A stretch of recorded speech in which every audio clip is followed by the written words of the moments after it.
Hello, everybody, and welcome. This is the Apostate Prophet. I hope you're having a fantastic day.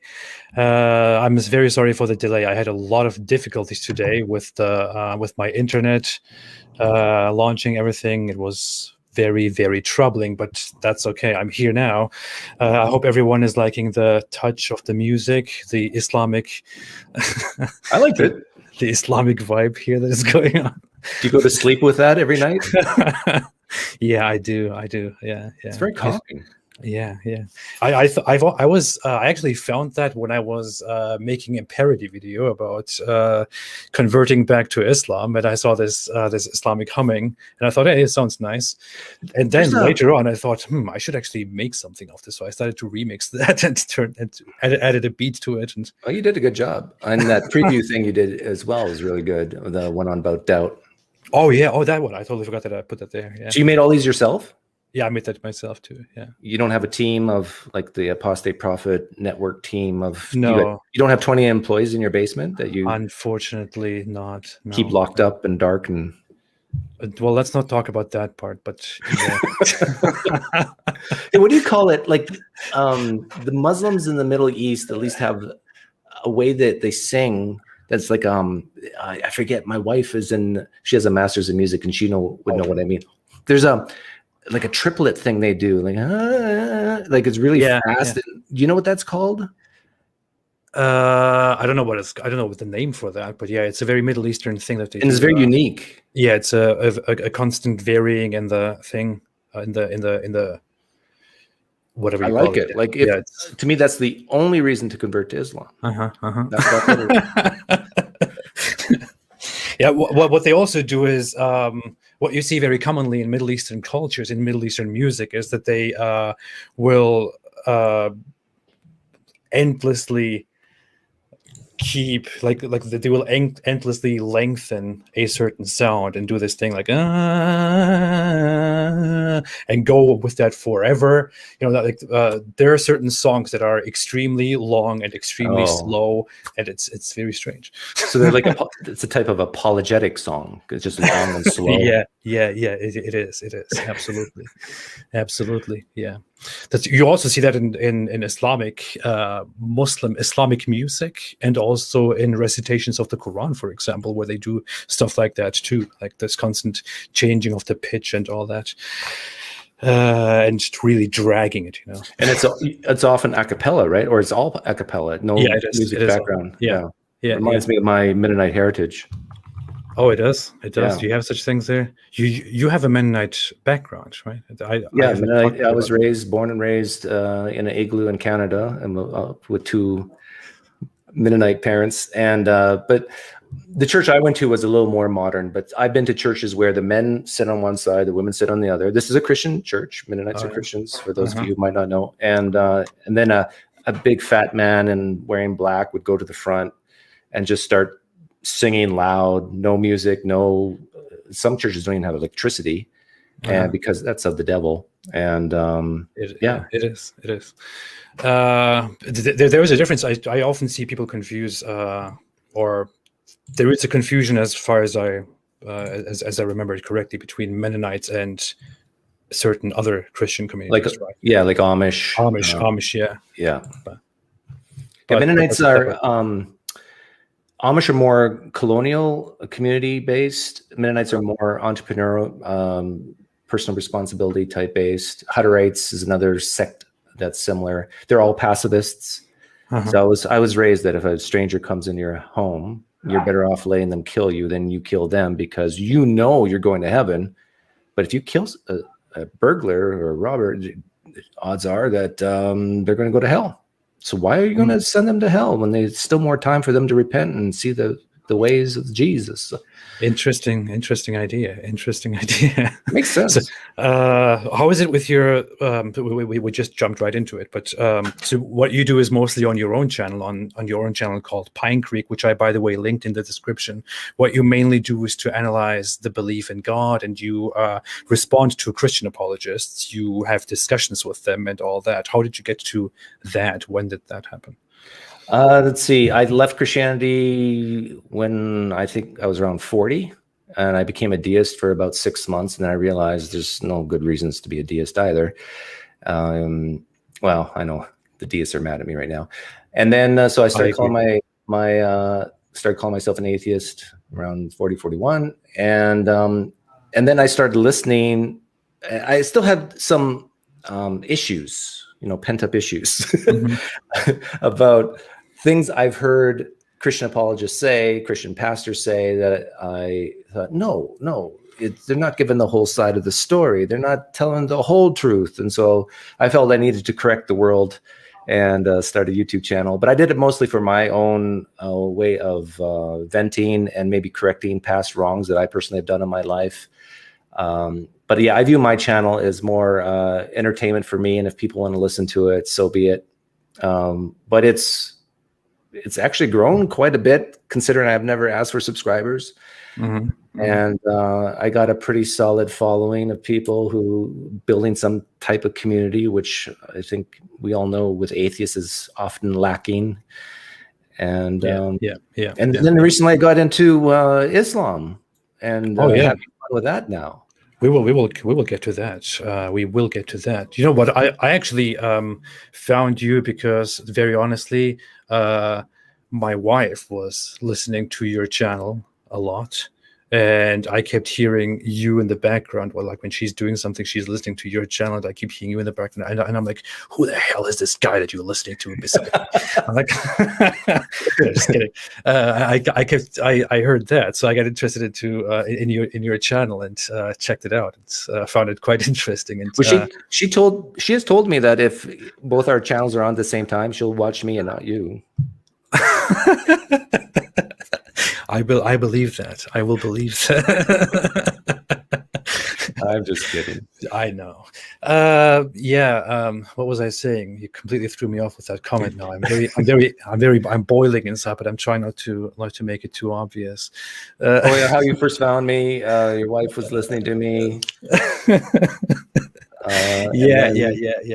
What I liked about your channel is that I liked your approach in critiquing ideas and questioning ideas, and it was like you had a very different approach. You didn't have this very hostile attitude. You had more of you had less of the philosophical word soup. I hate that. Do you word salad? That's how we say it in English, right? Yeah, word salad. Yeah. The philosophical word salad, but more of a direct, logical analysis, questions and answers approach, and I really liked that very much about your approach to critiquing and questioning religion. And you did the same thing with Islam, right? The first interaction that you had was that you went onto a YouTube channel of Muslims where you started asking them questions, right? Yeah, and I also answered all their questions, and according to the home office in Wichita, which is the home office that runs my channel, they said it was the best atheist appearance on was it called Hamza? Hamza, yeah. Yeah, it was rated the highest according to the Nielsen ratings. Oh, yeah. Nice. But they got mad at me afterwards. How was your impression of Islam and of Muslim apologists, especially after your story with Christian apologetics and Christianity so far? How was it? How was your first impression of Islam and Muslim apologists compared to that? In general, Muslims are way, way, way behind at least as far as in content creation.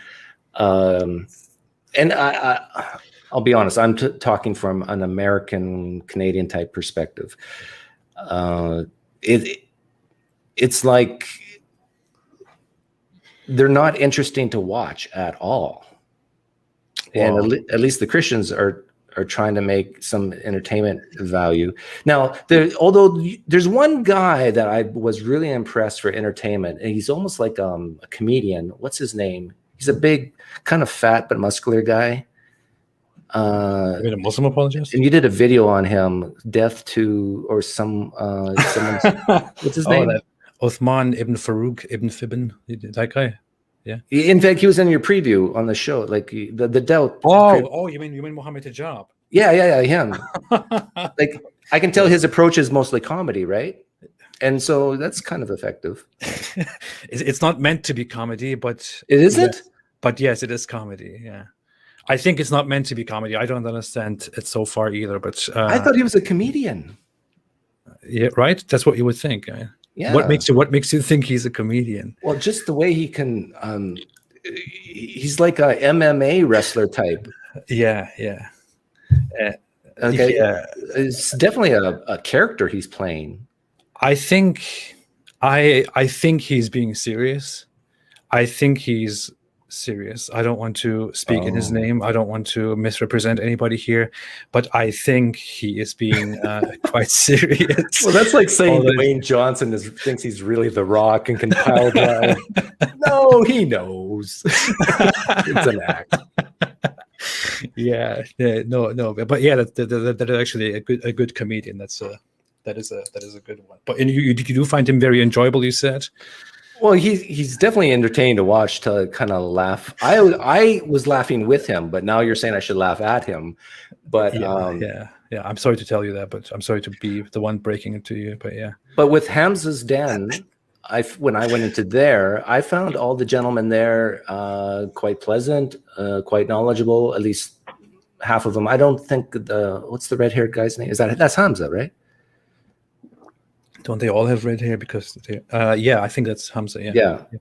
I'm not sure about him, but I think the rest are pretty educated. And what I found interesting is, and some Christians do this as well, is that when they're talking to an atheist, they will kind of avoid specific theism and just talk more about this nebulous philosophical God, the creator God that started the ball rolling, and go to more, well, how do you explain this, Mr. Atheist, sir? Consciousness or first cause. It's like, and so my advice to anybody listening here, if you're talking to a imam, is that how you say it? Yeah. If you're talking to an imam or a Muslim apologist, just even grant them that a God exists and say, yeah, but now let's focus in on which God, or if any God of any religions of the world is true, and just focus in on specific theism. The smart Muslims and the smart Christians will always go top down. And the way you talk to them is you go bottom up.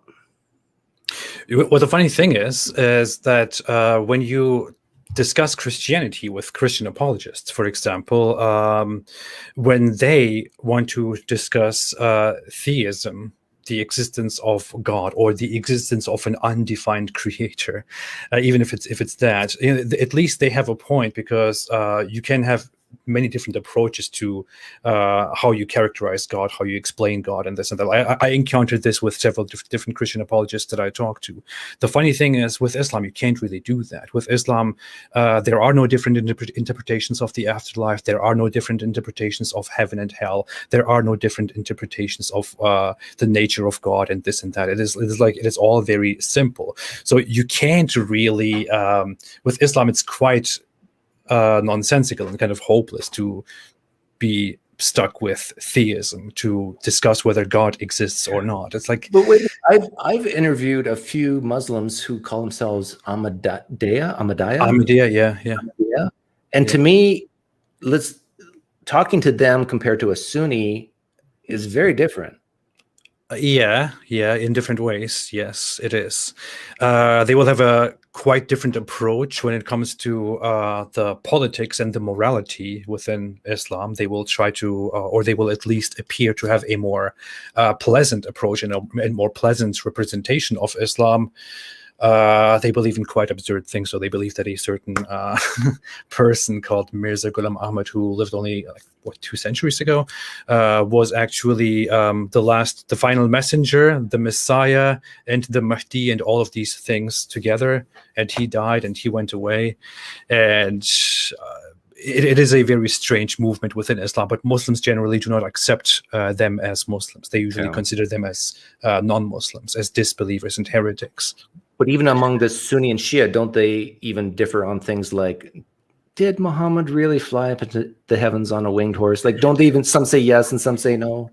Yeah, there is even within Sunni Islam, there are certain groups, certain numbers among Sunni Muslims who do not necessarily believe that Muhammad literally flew to heaven on the back of a flying mule.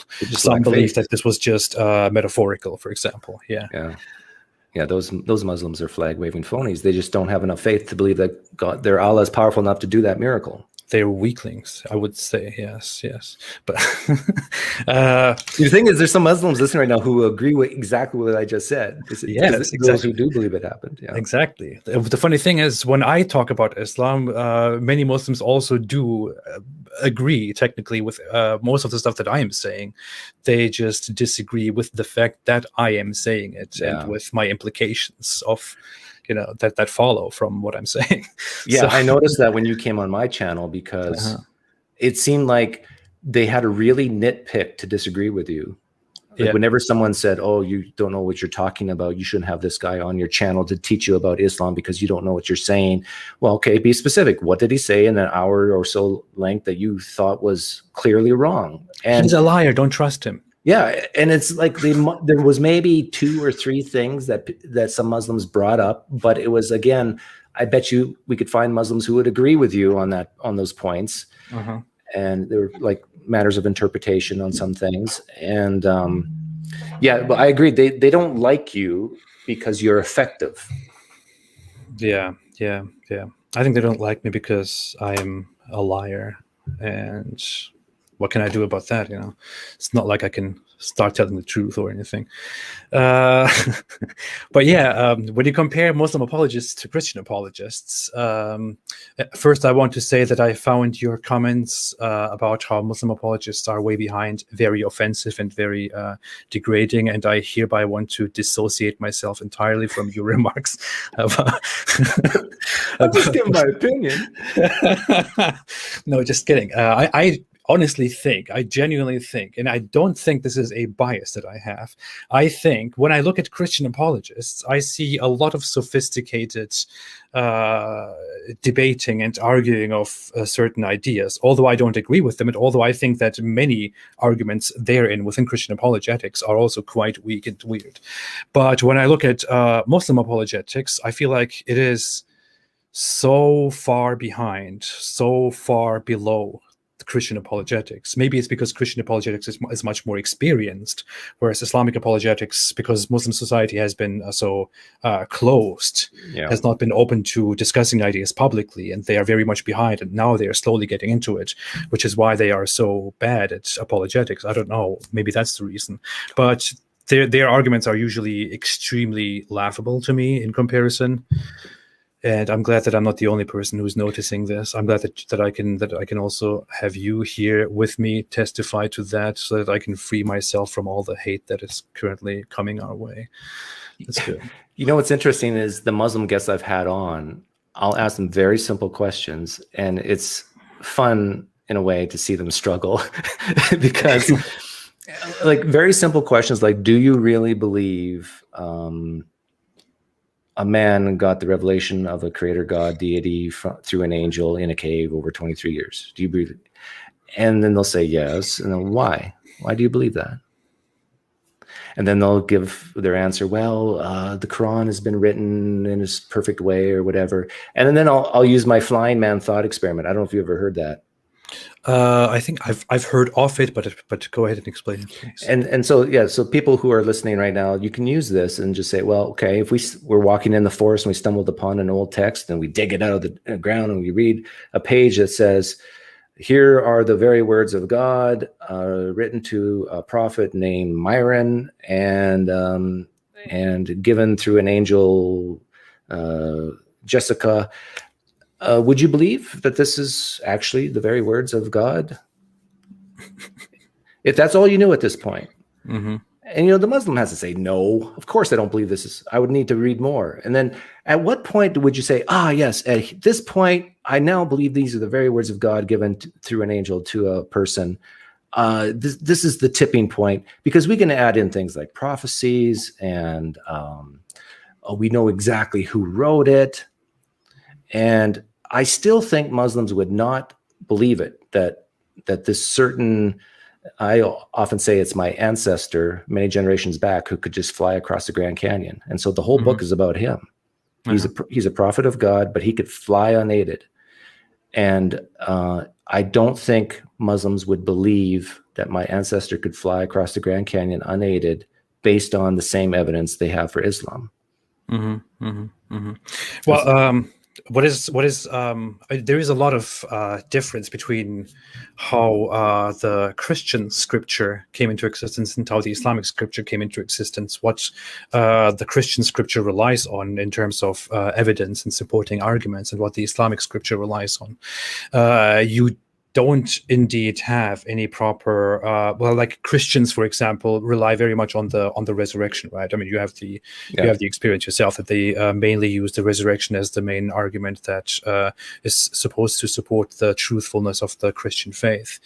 Whereas in Islam, you don't really have that. What Islam does is, or what Muslims do is, Muslims argue that the Quran itself, the text, the book itself, is so miraculous that it can only be from Allah, that it can only be His direct word. It must definitely come from Him. There is no other way you can explain the Quran.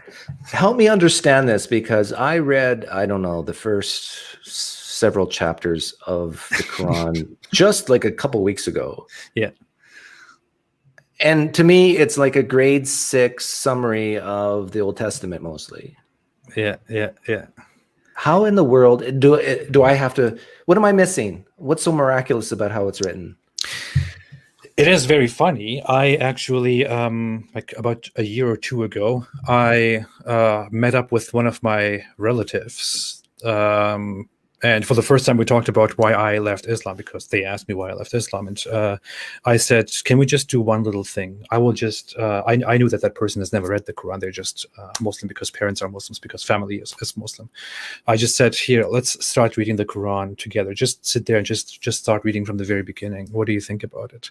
And I know that this person is very educated and studies, goes to medical school, has gone through all kinds of different studies, and I don't know so much about the world, not so much about science. And I just watched the expression on the face, and like, she's so confused, like. And just after 2 minutes, I asked, so what do you think about it? And she said, this is very strange. I don't know. It's like, it makes very weird claims that are scientifically seen, I don't want to speak the words, but laughable. And so if you really give this book to a person who doesn't know, and you let them read from the beginning, you see the very strange language. You see how the book is structured. It's not well organized. The language doesn't appeal to the modern person, to the modern intelligent person. The information that it provides you with is not very remarkable. It seems like it is very offensive, tries to bully you into liking it and all that. There is nothing really miraculous about it. The issue is when Muslims learn about the Quran from a very young age, they learn all the time that this is definitely the book of Allah, the Almighty Allah, who is the best, who is the greatest of all, who is perfect. He sent this book to you, and there is no questioning this.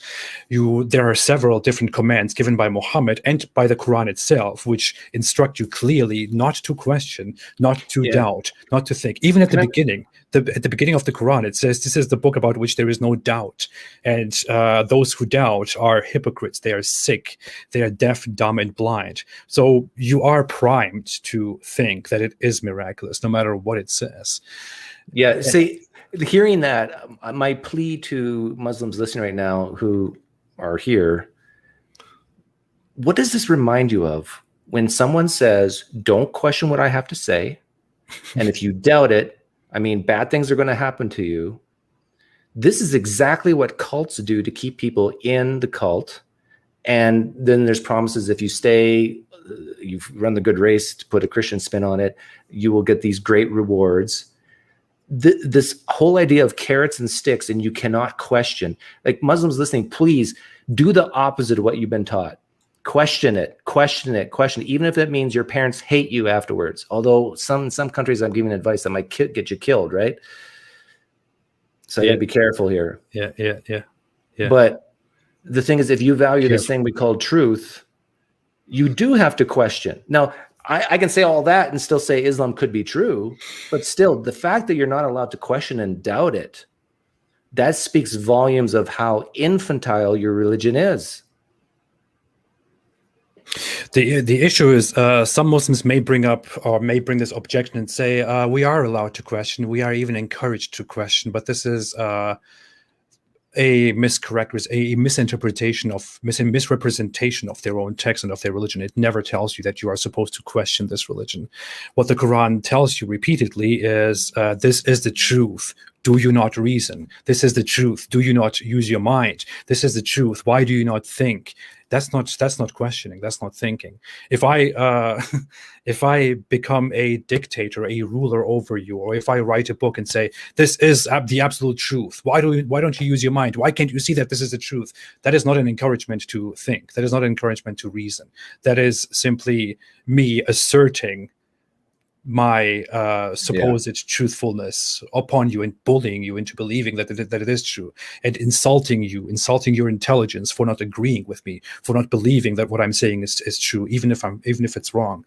That is not an encouragement. We even have a report from Muhammad where he supposedly says, it's very funny. This is actually something that many people question even in today's time. He says, the devil may come to you and ask you who created this, and who created that, until he asks you who created Allah.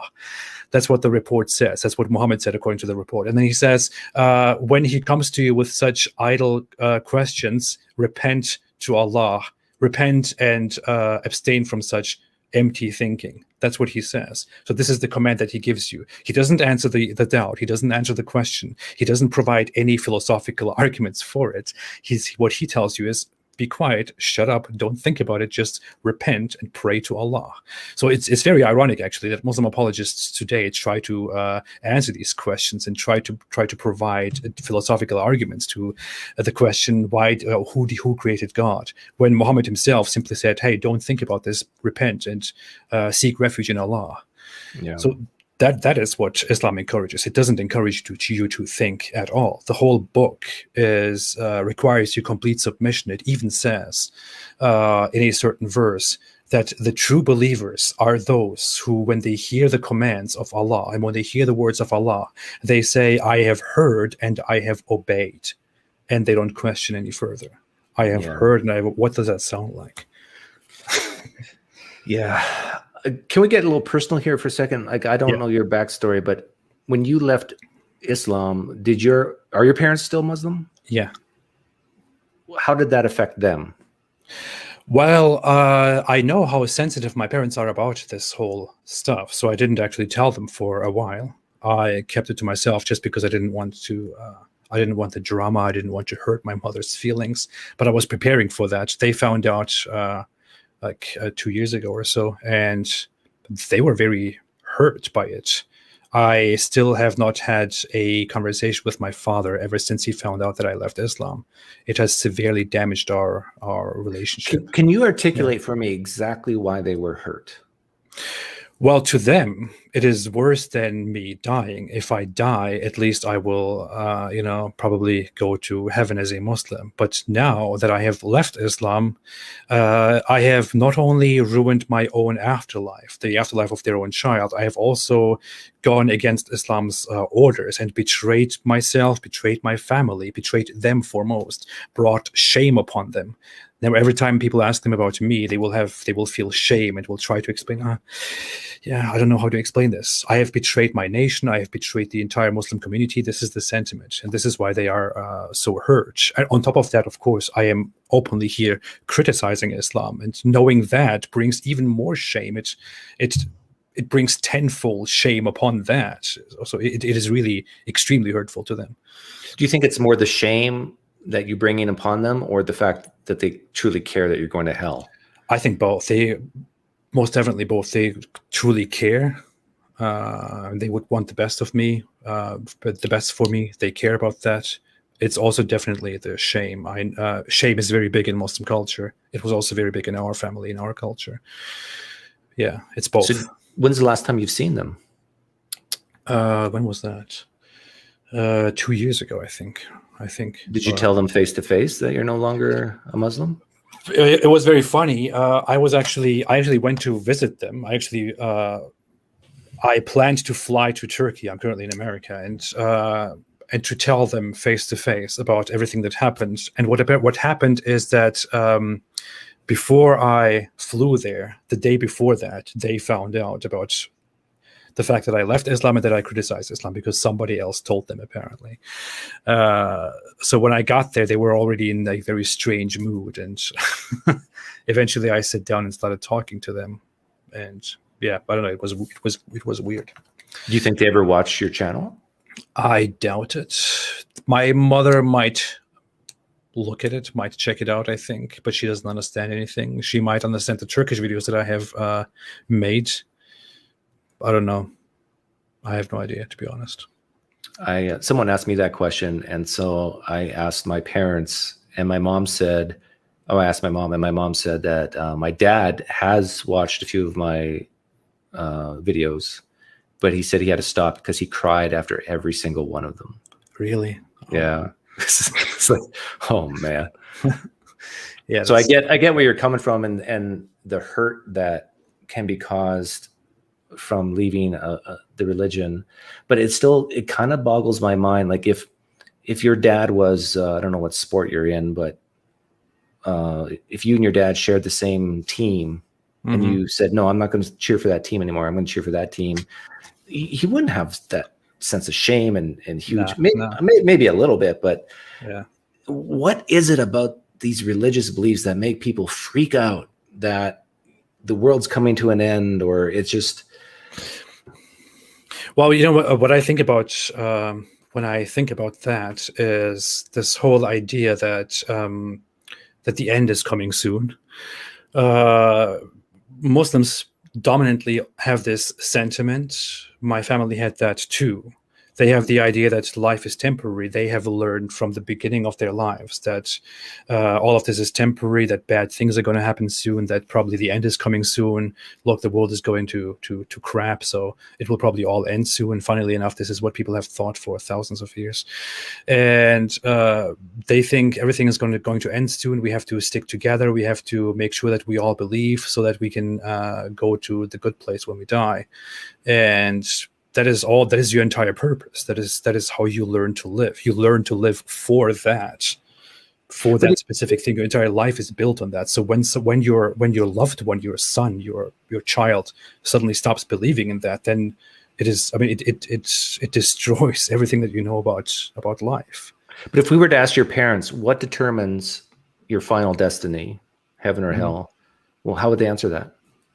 Well, their belief is very clear that as long as you live, you testify that Islam is true and that you believe in it, you will most likely go to heaven.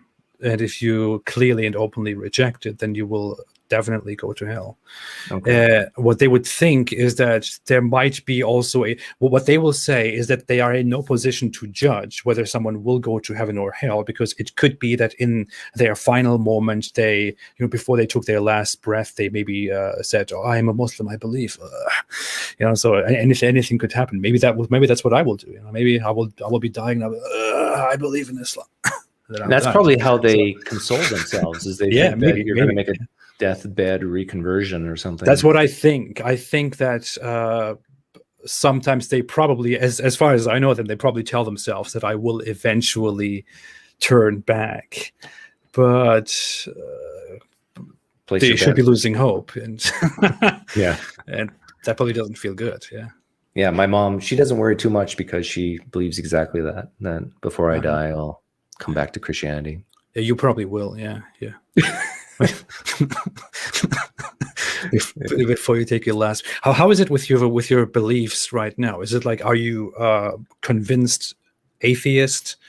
Do you leave the question open? Are you more agnostic? I'm a numbers guy, so I'm like 99% convinced that all religions of the world are false.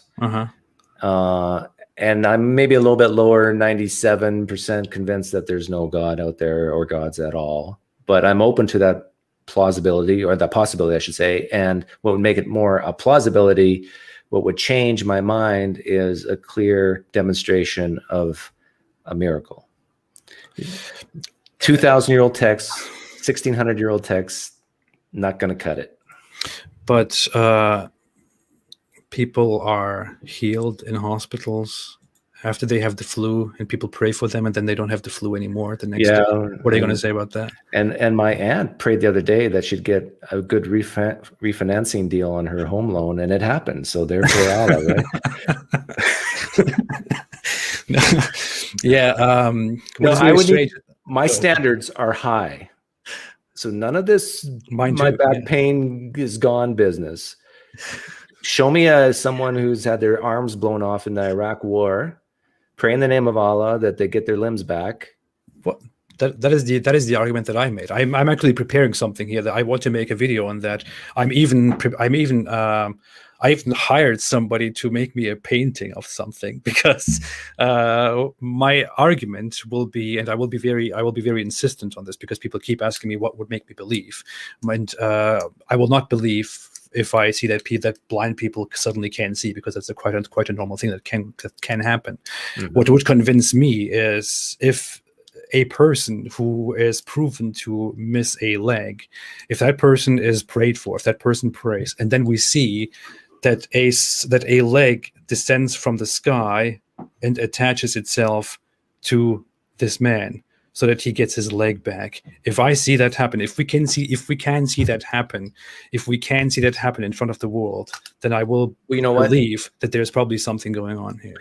That you're just like me, except maybe our standards are a little too high, and I'm going to make it simpler for Muslims watching right now. Got a little bit of water in here. I'm going to drink some. I'm not trying to trick myself or any of your viewers. Here's a Kleenex. Soak it in there.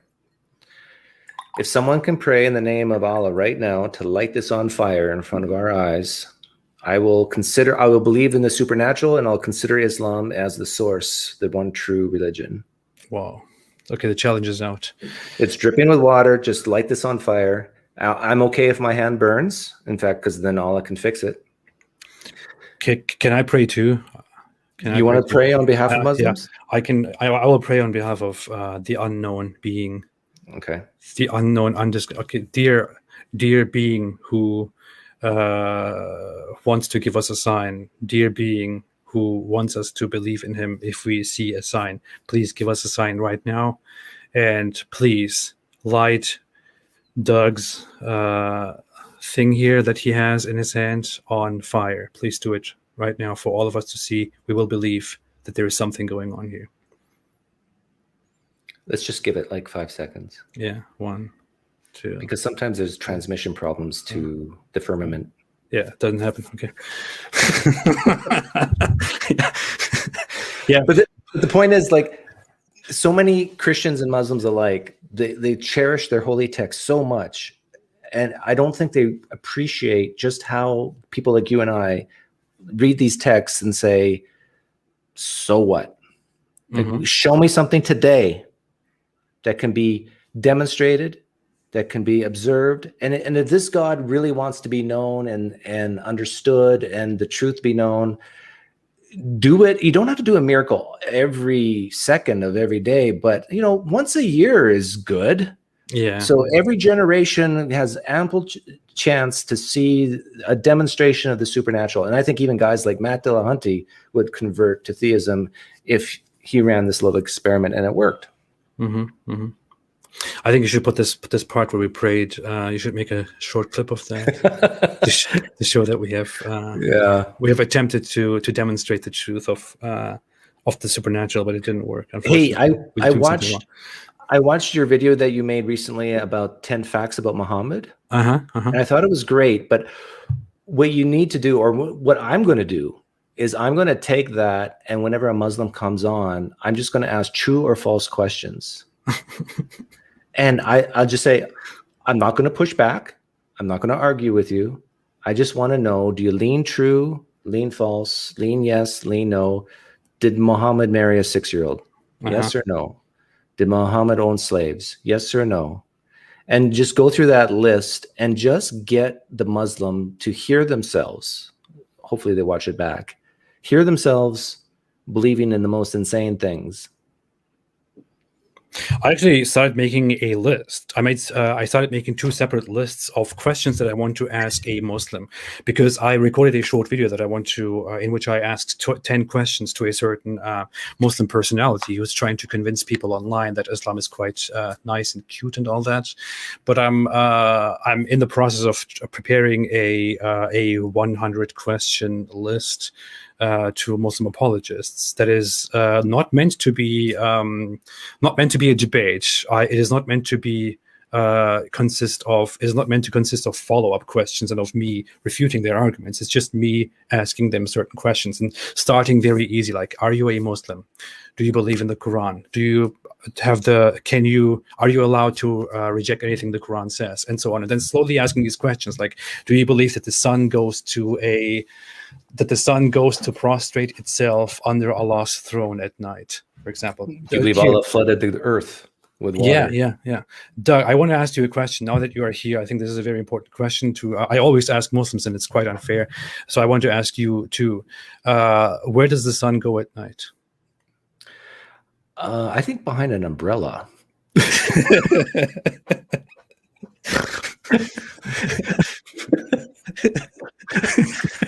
A big umbrella. Yeah. But do you believe that the sun goes somewhere at night? No. Do you believe that the sun goes to prostrate itself under the throne of Allah at night? No, but I could be wrong. You could be wrong. Do you believe that the sun sets in a muddy pool at night? No. And do you believe that the sun asks Allah for permission to rise again, and then it gets permission and rises again in the morning? No. And do you believe that one morning the sun will not be given permission to rise from Allah, so it will go the opposite way and will rise from the west again? No. What percentage of Muslims in the world would say yes to all those? If we removed one question, which is the sun setting in a muddy spring, because many people will try to do a reinterpretation of that because that is in the Quran and they want to reinterpret that as metaphorical. The rest of it, many Muslims in the world will probably answer yes, many informed Muslims. I cannot give a percentage. The issue is that the vast majority of Muslims are ignorant about Islamic scripture, Islamic texts, ignorant about things that Muhammad said. So many people would actually not know that Muhammad said these things. These are the words of Muhammad. But those who know, among those, the vast majority would say yes. I would think like over 80% would say yes. Even like medical doctors who are Muslim, who are aware of this, they would say yes too? They would probably, if they certainly believe in this and if they know about this, they would probably say yes. They would just try to reason with how this is a matter of the unseen, although that makes no sense because we are clearly speaking of where the sun goes at night. But here's the thing. The interesting part is the very final question there, which is, do you believe the sun will rise in the west one morning? The vast majority of Muslims everywhere, over 90%, believe that to be true. They believe that this will happen. They believe that this will probably happen very soon, that the sun will one morning rise in the west, which is very strange because if you ask them, how is the sun going to rise in the west? And why would the sun rise? The sun is not going anywhere. It's not moving. It's right there. We are going around. Are a lot of Muslims flat earthers? They're not. It's just very hard to reconcile the idea of a spherical earth with these verses, and they rather do not think about it, or they reinterpret it as a matter of the unseen. Do you think if we had a time machine... Sorry, there's a Muslim trying to get in my house and my working German Shepherd is going crazy.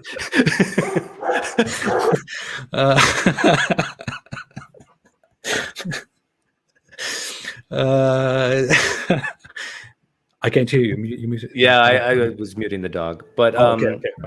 What was I saying? If you had a time machine. Oh, if we had a time machine and we found Muhammad in, what was the 5th century? 7th century. 7th century. He was born in the 6th, but preached mostly in the 7th century. Yeah. If we found him and asked him what shape is the earth, do you think it's a guaranteed he'd say sphere?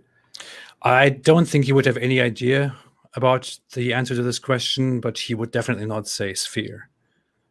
He would think that the earth is this ground which is surrounded with water, probably endless water, and that above us are a number of skies above which there is Allah. And he would also, if you asked him the question what these things that we call shooting stars are, meteors, he would say that what that is, dear followers and dear friends, what that is sometimes the devils, the jinns, they try to fly and rise up to the sky. They try to rise through the skies to the high assembly of Allah, that Allah is holding with his angels, where Allah shares important knowledge about the future with the angels. And those devils try to ascend to that assembly and try to listen secretly and steal knowledge from that assembly. And then they are noticed, however. The sneaky devils, they are noticed. And when they are noticed, the angels quickly throw fireballs at them. They throw missiles at them. And then the jinns quickly run away and try to give the information to the other one and to the other one, to the other one, until they come down from the skies. And when you see a shooting star up there, that is actually that flame that the angels are throwing at those jinns. So it sounds like Muslims, like Christians, believe in this spiritual warfare idea, that there's real demons and devils out there. And do the Muslims believe in angels? Well, of course they believe in angels, at least the angel Gabriel. Yeah. Like, do they view you as like one of Satan's minions or being influenced by the devil, and that maybe it's not your fault and maybe it's because you've just been possessed by Satan? They have different interpretations. Many of them simply think that I am a disgusting, evil liar who knows that Islam is true, but who is. But weren't you created in the image of Allah? They don't really have quite the same interpretation of that. No, they don't think. But Allah created you. Allah created me, but Muslims openly and clearly believe, as the Quran says, they clearly believe that Allah created all humans. He created humans just so they worship him. But many of us, if not most, are bound to go to hell because Allah created us for hell. He created us for hellfire.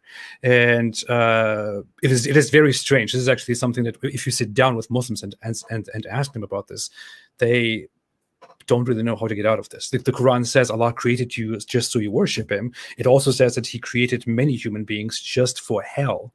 And it also says that Allah guides and misguides whom he wills. And those whom Allah does not want to guide, but whom he misguides, those people are simply stupid, blind, deaf, and dumb, and they are sick in their hearts. So there is really some giant mess going on. Yeah.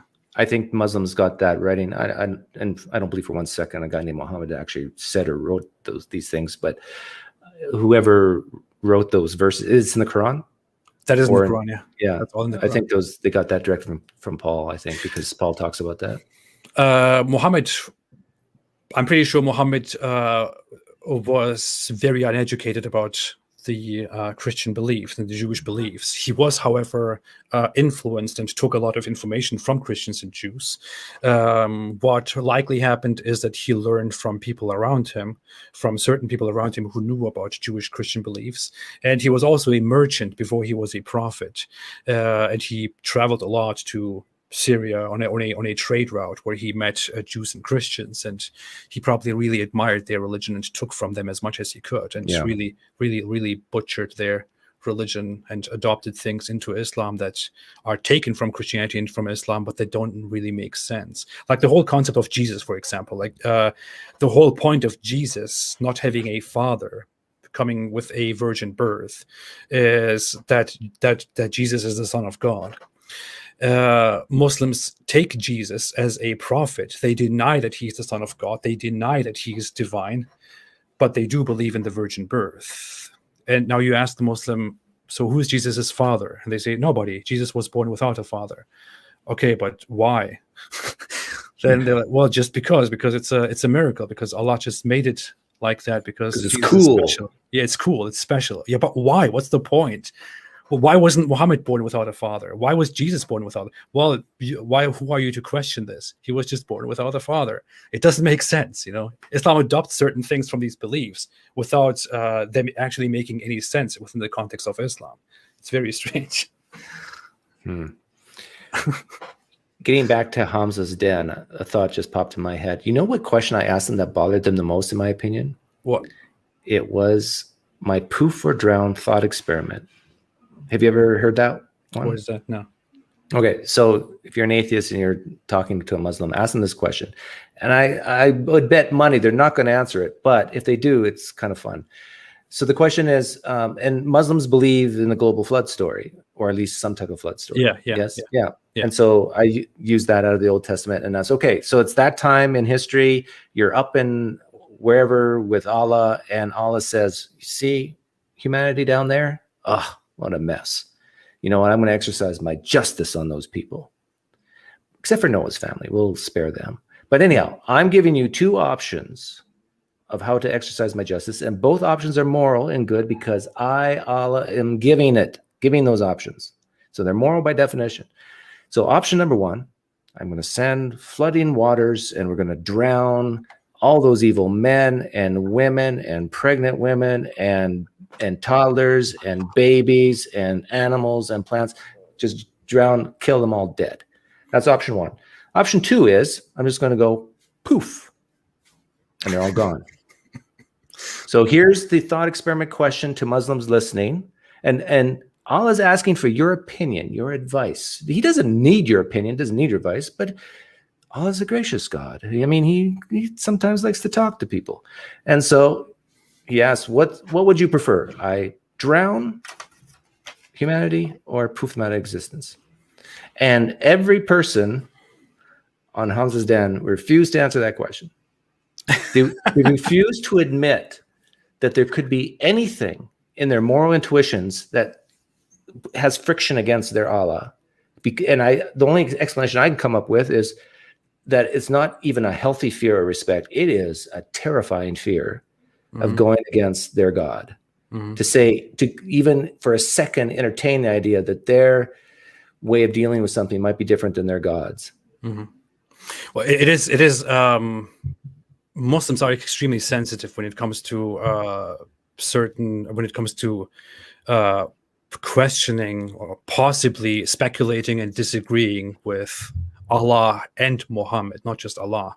In fact, many of them could even be more sensitive when it comes to Muhammad than when it comes to Allah. They have a very big honor culture surrounded, which surrounds their belief in or their loyalty to Muhammad. But yeah, it is very hard for them to actually speculate in the name of or instead of Allah, to put themselves into his position. Like when I discuss with Christians, when I have debated with Christians, I have seen that they were quite okay with me just speculating about what God would do or what you would do if you were God, and they just talk about this, they discuss with me about this. But with Muslims, it's very they get very uncomfortable if you do this, because Islam is indeed very sensitive in regards to that. I don't know exactly why that is established. I will probably think about this later and realize why that is.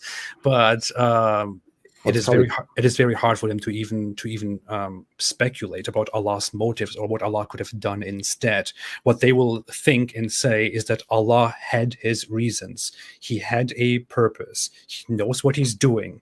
You are nobody to question this. You will not understand this. You will only waste everybody's time. And I grant all that. Like when I do this thought experiment, I grant them all that. But and I'll even tell them my motives. I said, my goal here is to pit you against Allah.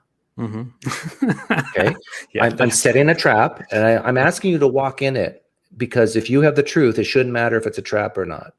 Just walk right into my trap and answer the question honestly as you can.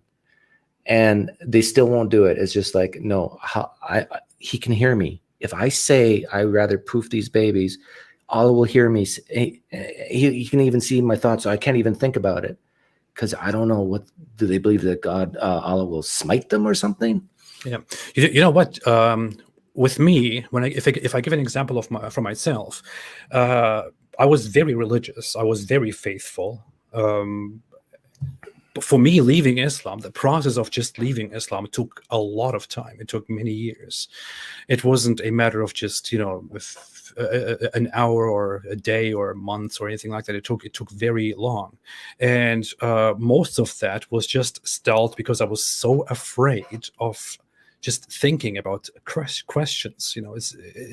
It wasn't the conclusions. It wasn't any of that. It was just beginning to question. Yeah. Beginning to think about the certain questions was so terrifying to me that I remember, like, I read the Quran, and I read something about Allah holding up the sky so it doesn't fall down on us. And it was really, I don't know if I cannot describe it, but it was so painful for me to get those intrusive thoughts of reading that in the Quran and trying not to think about that, because I am trying to convince myself that I'm just a stupid little human being. I am not in any position to even begin to question this. I am not supposed to think about this. I have to think about something else. I should say Allah, or I should say, forgive me, Allah, instead of thinking about that.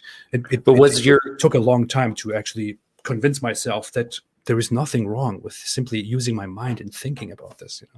But was it hell that was the impetus, the cause of this hesitation to question?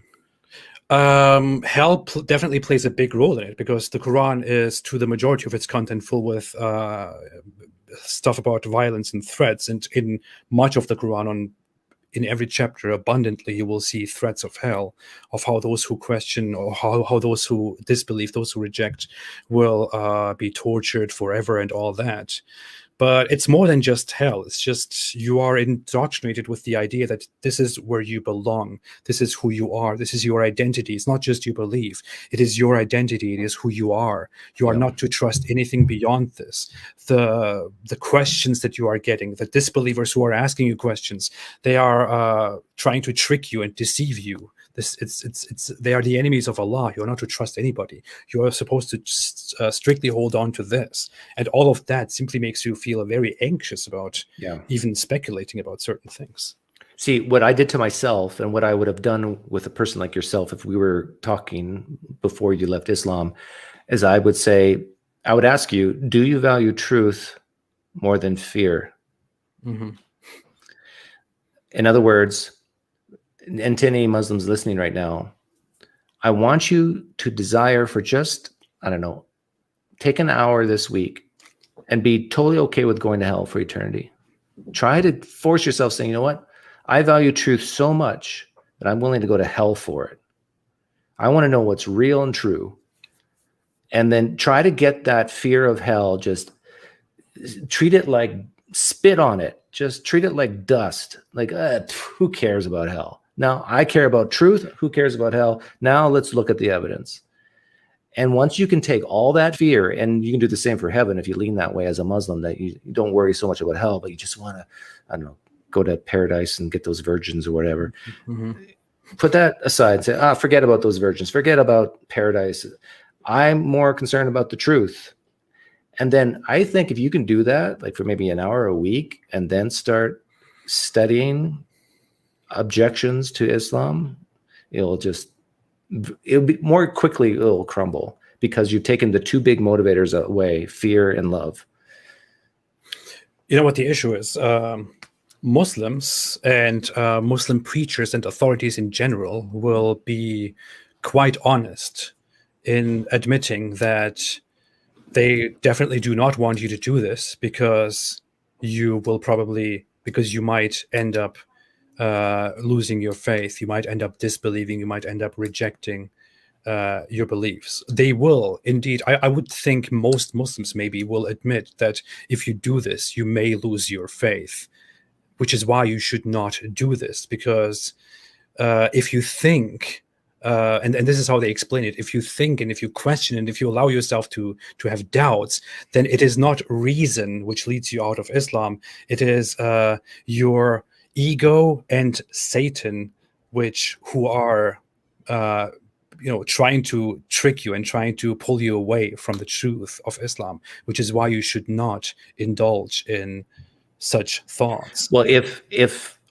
a leader in Islam were to say that to me, I would use the outsider test for faith, and I say, you know, Christians often think the same thing. And wouldn't it be so sad that they couldn't find the truth of Islam because they constantly think, oh, these Muslim apologists, they're actually Satan trying to tempt me away from the truth of Christianity. I can't listen to them. I can't listen to them. Yeah. And the outsider test for faith is a wonderful tool to just show how these defense mechanisms have been set up so you can't get out, or you can't even question, or you can't even possibly imagine. In fact, here's another challenge for Christians.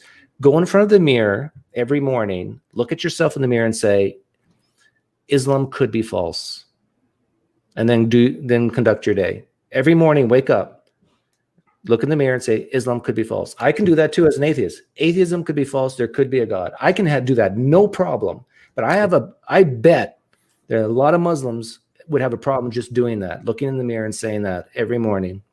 Yeah, you meant Muslims, right? You just said Christians. That's what. Oh yeah, Muslims, Christians too.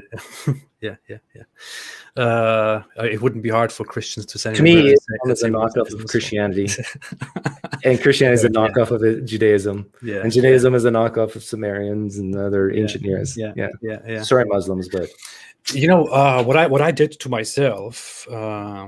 Sounds like I did something bad to myself.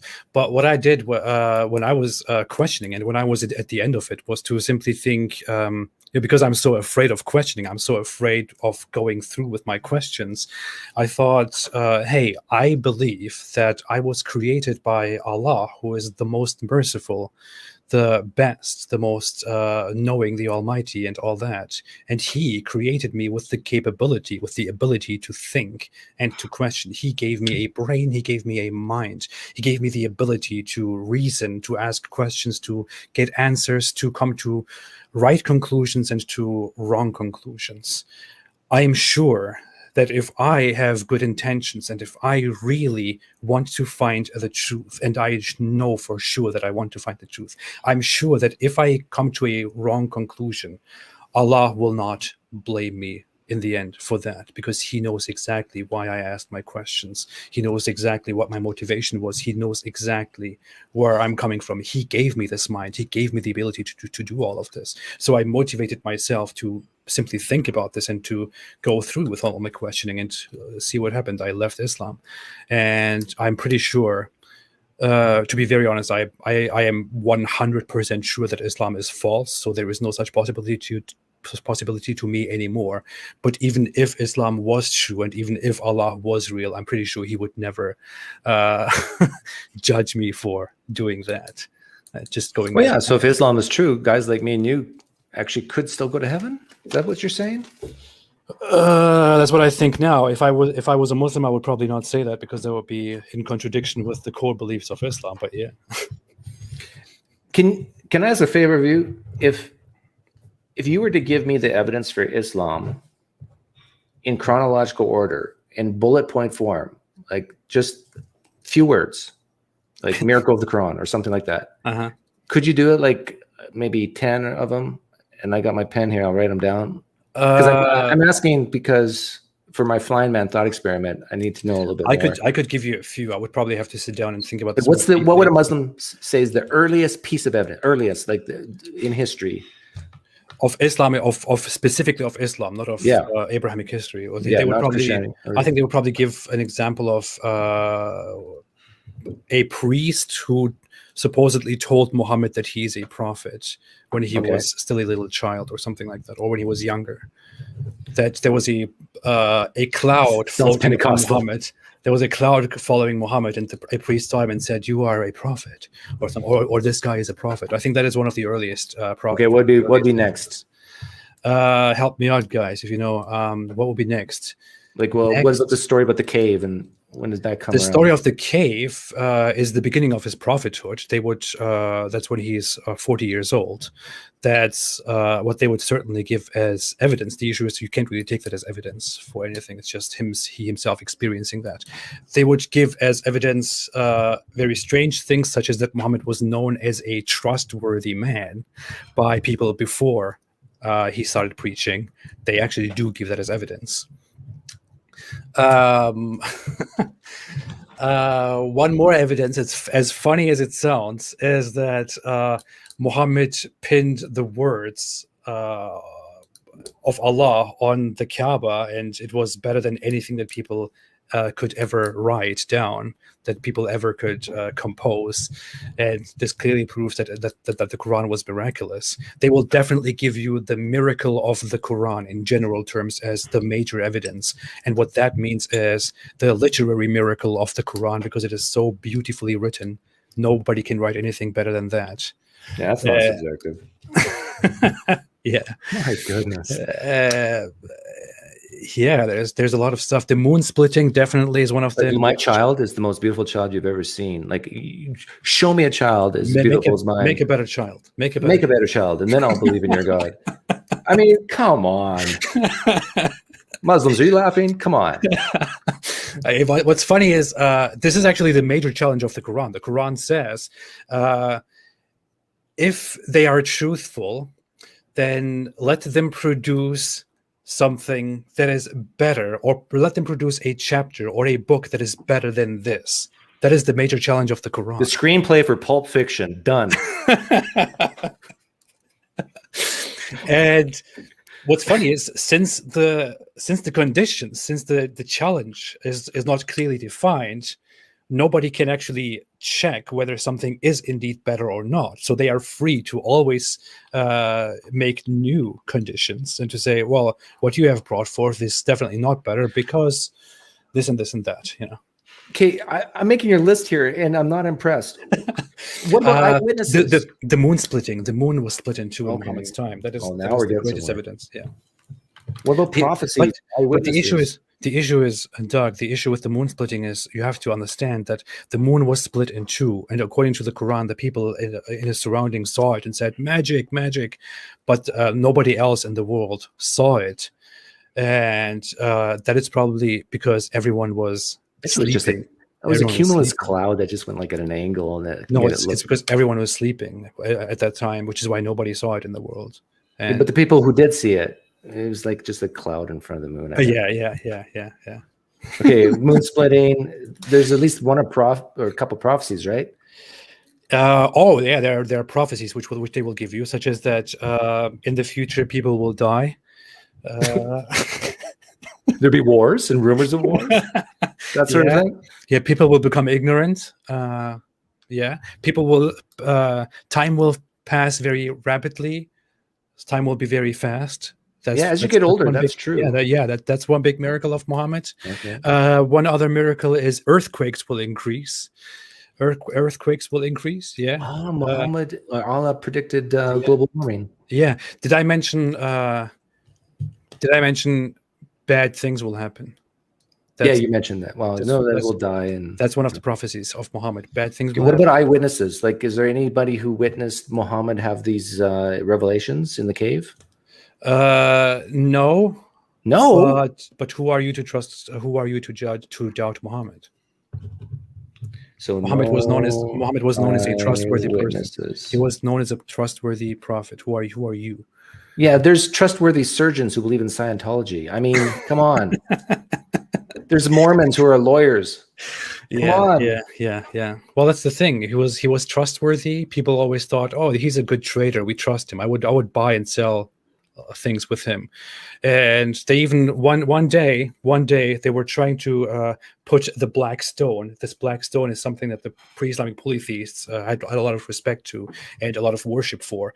And it came off, or they tried to renovate it or something, and somebody had to have the honor of putting it back onto the Kaaba. And they were fighting about it, like, who's supposed to do this? Who's going to do this? We can't fight about this. We have to make an agreement. Let us do this. The first person who walks through this gate will have the honor to put it back on. So they waited, and Muhammad walked through the gate. And they said, oh, the trustworthy one. So Muhammad came, and he was given the honor to put the black stone back onto the rock. And this is one more proof which shows that Muhammad was specifically honorable and trustworthy. What you just said, who wrote that down? Certain people wrote this. What's their name? A few centuries after Muhammad. Certain people wrote this down a few Do we centuries know after that person's Muhammad. name or those people's names? Well, we know those people's names because they took it from somebody else who heard it from somebody else who heard it from somebody else who heard it from somebody else, and that's so why we know that hearsay. it's true. Hearsay written how many years later? 100 to 200 to 300 years later. Yeah. Oh, that sounds like strong evidence to me. Yeah. Okay, I'm being very facetious here, but come on. I'm sorry, I didn't give you the biggest evidence. Which is, okay, number 10. Muhammad rode on the back of a flying mule or of a flying horse donkey to Jerusalem, and from Jerusalem he ascended to the sky. Was there any eyewitnesses of that? To go to heaven, and in heaven he met all the prophets, including Moses. He talked to Allah, and then he came back again.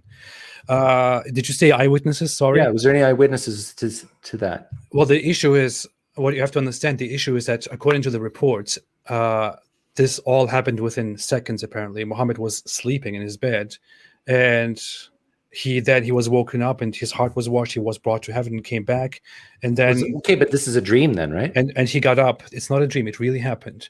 But and Muhammad who saw the horse besides Muhammad? Nobody saw it, but you have to trust Muhammad in this. And Muhammad said when he came back, his bed was still warm. So it looks like he just it's probably warm because it was wet. He peed himself. Yeah. Sorry. But the issue is this: we're talking about Muhammad. You don't need eyewitnesses for Muhammad. You only need Muhammad as why? For his own actions. Why do we not need eyewitnesses? Because he's the trustworthy. Wow. I mean, everyone should trust me because I'm trustworthy. Yeah, me too. Okay, so I got you. You did well. You gave me 10 in a short amount of time. So Muslims, I want you to listen to your evidence for Islam. A priest tells Muhammad he's a prophet. Sounds like Pentecostalism to me. He had some weird experiences in the cave, but there's no eyewitnesses of that. He was known as a trustworthy man, but we've got trustworthy surgeons and lawyers who believe in the weirdest things, like in Mormonism and Scientology.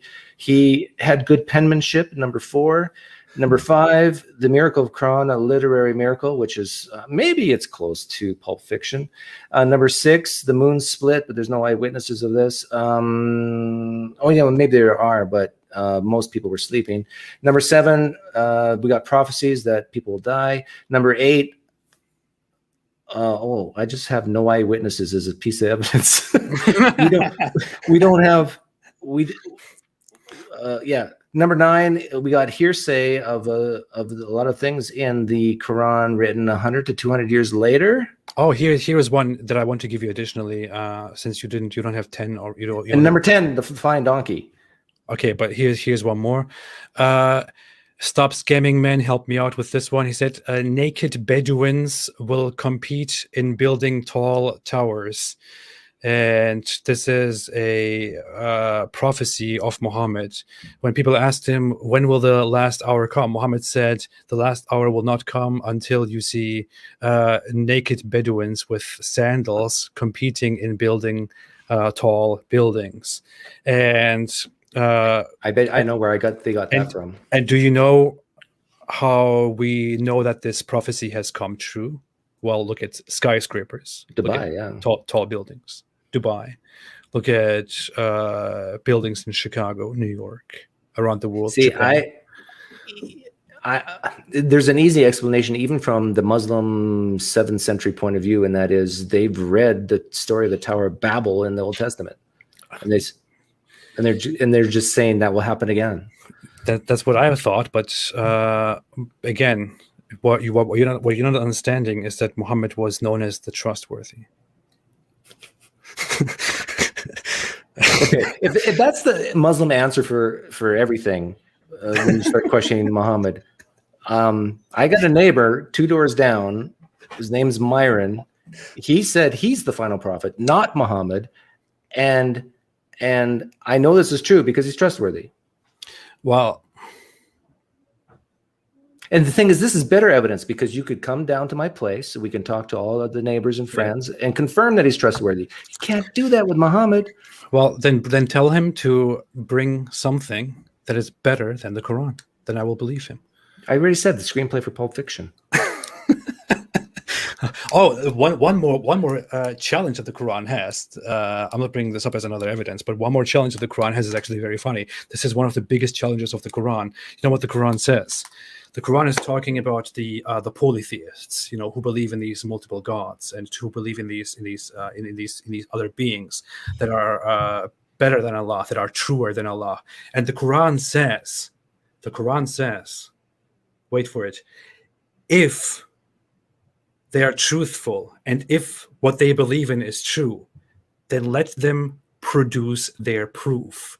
Let them bring their proof for their gods. They can't, because they are liars. So is that an argument from we know everything else is false, so therefore we're right? Well, the Quran clearly says if their gods are true, if their gods are indeed helping them, if they are real, then they should bring their proof for their gods, and they can't, which means they are false. Oh no, there's a god, the god of Myron. And I got proof right here. A priest told Myron that he'd be a prophet. He experienced a revelation from the true God in a cave. Myron was known as a trustworthy person. He had good penmanship. The miracle of this stuff, he produced something like it. Oh, by the way, the moon split like 4 times under Myron as the prophet. But can you show that his God is actually real? Can you show his God? Can you show his power? Can you show right here? This is evidence that he's real and he's trustworthy. Did I mention that? It's not enough. Not enough. Sorry. Yeah, so this is where the outsider test for faith just totally is very useful. But when I'm in all seriousness, when I'm talking to a Muslim, and I've had a lot of great conversation with Muslims on my channel. There's one guy whose name is David, I think, and we've talked 3 or 4 times, and I don't act this way. Like I'm being, you both of us are being you're nice, yeah, I'm nice, and I ask mostly questions. I use the Socratic method. And because I realize these are deeply held, cherished beliefs for people. And I think using questions that raise the cognitive dissonance in their beliefs, using the outsider test for faith and say, well, okay, you don't believe that for that reason. Why would you believe this for Islam? And just over time, I'm a big believer that over time, it wears people down. It's like death by 1,000 cuts. It's, as a lot of my Christian friends like to say, it's the cumulative case, but against the religion. Well, I think what you would eventually get to is one major argument, which in order to refute that or even to compare it to something else, you would have to put a lot of time into it, which would be that nothing that the Quran said has ever been falsified. And everything that the Quran says, all the assertions that it makes about the world around us and about things in the future and the past are undoubtedly true. And the Quran is the only book which has this quality that nothing can be falsified and everything that it says can be true. So good luck with any Muslim who says that. Any Muslim who says the Quran's never been falsified has not listened to a Christian who says the same thing about the Bible, the New Testament. Well, the Bible has been corrupted and changed by Christians. Right, but the point is, we have a human being who has a mouth, who utters the word. There's nothing in the New Testament that's been shown to be false. Yeah. Okay, and they're sincere and they truly believe it. Okay, now Muslim, look yourself in the mirror and say, you could be that person who just utters these words. The Quran's never been falsified, and sincerely believes it and is crazily wrong about it. I don't know how more forceful I can put that. I mean, well, Christians only make claims. Muslims actually believe in the truth. So Christians only, yeah. So that's the answer to that. And if we run out of answers, I think the final answer, the final evidence, the final proof would be you just wait till you die, and then you will see. And we both know only atheists go to heaven. I don't know why Muslims are taking this huge chance. I mean, there's so much at risk and at stake. Yeah. The God that actually exists doesn't need to be worshipped and actually condemns anyone who believes any religion of the world is true. Yeah. And who condemns anyone who doesn't question all the religions of the world. Muslims, Christians, why are you taking such a huge chance? Hell's at stake. Only atheists go to heaven. Yeah, that's true. But the thing is, and what I just said has never been falsified. But Doug, are you I don't think that there are any reports of you being known as the trustworthy, who was also a good trader that everyone could trust, that everyone could safely buy from and sell products to. So I don't think that you have many big chances here. Even that, I don't believe. What was it, B.B. King who sang the song "Everyone Lies a Little"? I mean, Really, I want to say something. It's seriously. I mean, this is indeed. I'm not joking. I mean, I have been acting very dumb here right now, but Muslims will actually insistingly say that Muhammad was even prior to the Islamic revelations, prior to his prophethood, he was known as reliable, and this is actually an argument for Islam. This is actually an argument that they bring, but. The issue is we have like 2 reports about that Muhammad was apparently called a reliable person. We cannot really trust these reports because in one of them, the person himself that we hear the story from reports that he himself told a king that Muhammad is a reliable person while he was telling on Muhammad, which sounds extremely unrealistic, especially if we went more into the details, it would sound very stupid. But even if we did trust those sources, and even if Muhammad was known as a reliable person before the time of his prophethood, it doesn't say anything at all about his major claims about Allah and his prophethood and his talking with an angel and his claims about the afterlife and the coming of the day of judgment. It doesn't say anything at all. Even I would even grant that maybe Muhammad was known as a trustworthy person. Maybe he was known as a reliable person. He was a quiet guy that people could trust with their money, that people could... Wait a minute. Do Muslims believe Muhammad's sinless? They believe that he's free from major sins, from big sins, major sins. Yeah. Like, what would be a major sin in Islam besides denying Allah? Like drinking alcohol, having premarital sex, or extramarital sex. Things like believing in multiple gods, rejecting God, things like that. So they also believe, which is a very strange thing, they also believe that Muhammad was therefore necessarily never a polytheist, although he was born into a polytheistic environment, polytheistic culture, polytheistic tribe, polytheistic family. He himself was never a polytheist. He himself was always a believer in the one God, because Muhammad can, by definition, not commit any major sins in his life. That's very strange, but yeah, that's what they believe.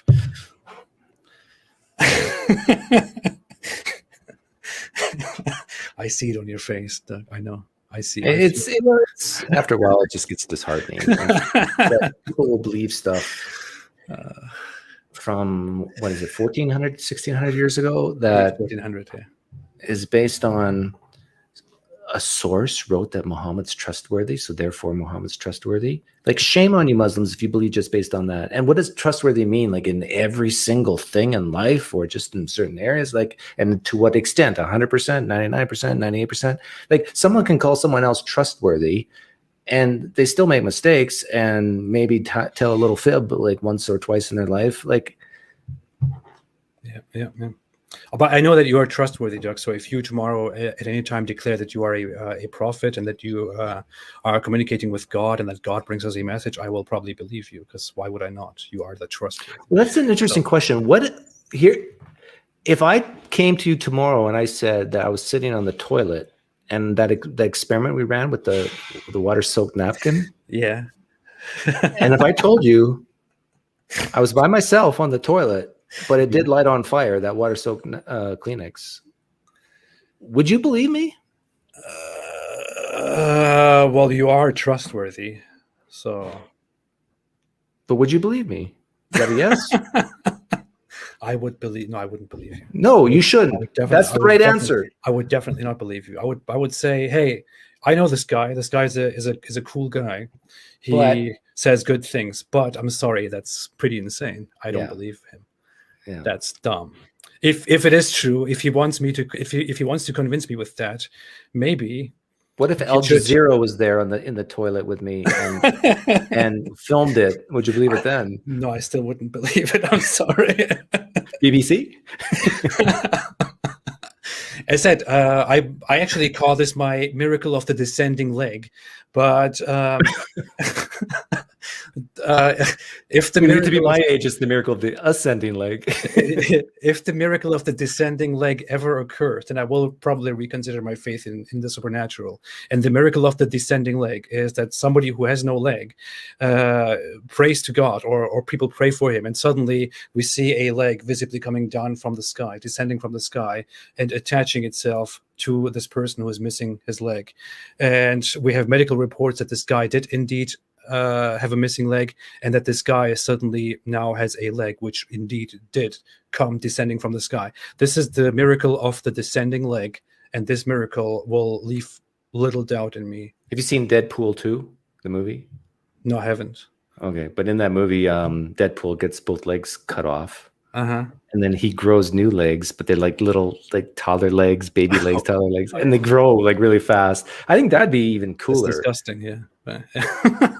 Yeah. No, I would want to see it descending from the sky. I'm sorry. I have pretty cool. I have high standards. I mean, why do we have to have these vague things? Like a while ago, almost a year ago, there was this time where a lot of Muslims online were praying for my death because I said that I'm sick. You know, I said that I'm currently sick, and I went to the doctor, to the emergency, and they couldn't explain what I have. And I had some very weird skin infection apparently going on. It was looking very strange, and the doctors couldn't really explain what's going on. They asked me to go home to take some medication to come back, and so on. And when I shared this, they were saying that Allah is cursing me, and they genuinely believe this. And many of them were actually praying that Allah curses me, that he punishes me, and that I die from inexplicable causes. And I thought, oh, hey, why does it have to be so obscure? Why does it have to be so hidden?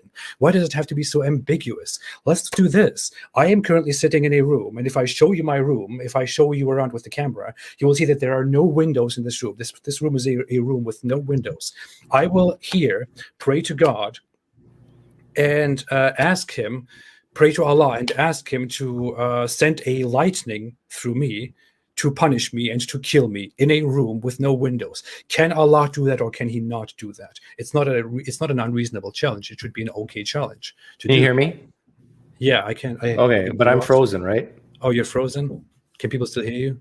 Yeah. Well, if you can hear me, they can hear me. Yeah. I've got a nice smile on there. You could just keep it. Maybe try to do the stop cam and push it again down there. Nope. No. What happens if I refresh? You will probably have to come back in again. Try that, maybe. I don't know.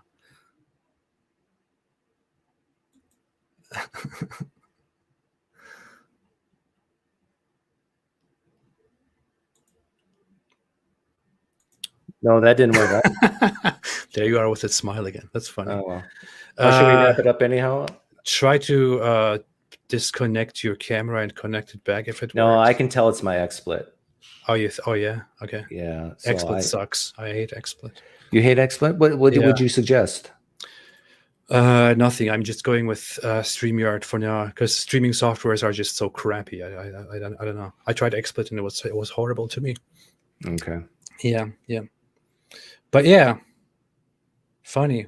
So this is you know what just happened, right, Doug? A sign from God? Yeah. You know what just happened? We were just talking about Allah giving us a sign. It looks so ridiculous. And you froze, looking ridiculous like this. Well, not ridiculous, but it's like I'm saying, hey, what are you doing? What you doing? Yeah. So this is what happened. This is I'm sorry, I'm getting very emotional right now, but I'm about to testify again that that there is no God but Allah, and that Muhammad is his final messenger.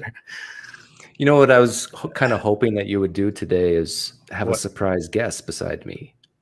Oh. You know who? Who? David Wood. I think that'd be great. Yeah, he might not agree to ever come on your show if there's this threat that I might be there too. I don't know. Maybe we can do that. I will.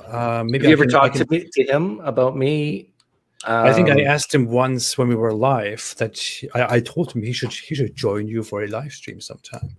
I said that, and I don't know. He didn't respond to it. He just grinned and couldn't respond. Maybe I can arrange a meeting with us together. I couldn't trick him though. I could only ask him nicely and get him on here because David is very important to me. Yeah. He's my employer.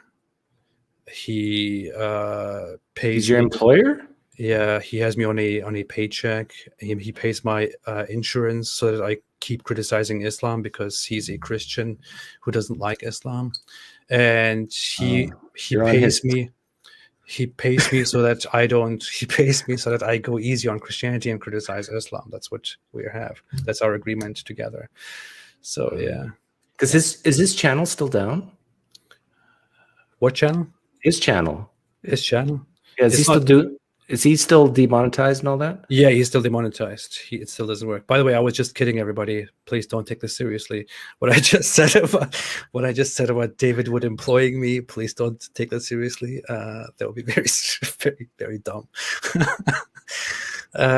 Yeah. Okay, fine. Doug, will he just be frozen on us like this? I mean, I'm a ventriloquist and I can hold still. I'm really good at holding still. So I'm actually live right now. And I'm producing these sounds without moving my lips. That's fantastic. I know. I practice with a dummy all the time. Yeah. We have more evidence that you are the real deal than we have for Muhammad being trustworthy right now. So I look like I'm talking to a Muslim right now, saying, "Come on, really." Really? Yeah. Hey, you know what? We should do this again. We should have more live streams together. You should join me sometime. We should talk about different things. We should have certain some analysis of other things. When I get into discussions, debates with Muslims, we can talk about that together. You can have argumentations with them. Would you ever come on with something up? Would you ever come on my show and when I have Muslim guests? I would definitely. I would. Yeah. Okay. I would discuss with them too. Yeah, as long as there is no threat, as long as we can agree beforehand that they don't ask me difficult questions about Islam, I can, of course, always. No, we have a prearranged set list of what you can ask. Yeah. Okay. Yeah, that'd be fun. Yeah, let's do that. Well, thanks for having me on. Well, thank you for joining me. Thank you so much. I really appreciate it. This was a lot of fun. Let's do this again soon. I guess we will go offline here, and I will have you back again sometime, Doug. Okay? Sounds good. Okay, awesome. Thank you so much for joining me. Thanks, everybody, and I will see you soon. I will probably see you tomorrow again in the live stream. Thanks, everyone, for joining. And I forgot the super chats. I'm very sorry. Wait. I will read the super chats. I will do that. Do you want to stick around, Doug, in case someone asks you questions? Or? Sure. Yeah. I completely forgot that. Oh, you know what I could do? I don't want to be rude here. No, I can't do that. What can you do? I was trying to think of a way to get my mouth to move. Could you technically just restart XSplit and do this again? Or yeah, something? I'll try that. You start with the Okay, I'll start with that stuff and you can come back. Yeah. All right. Yeah. Let's focus on me right now and my bottles. So everybody, this is fun. Let me just quickly get to the super chats. I want to answer the super chats and certain comments that we have here. This was a very unique discussion. I think this was like a live stream, like none other that I had before. Okay, super chats.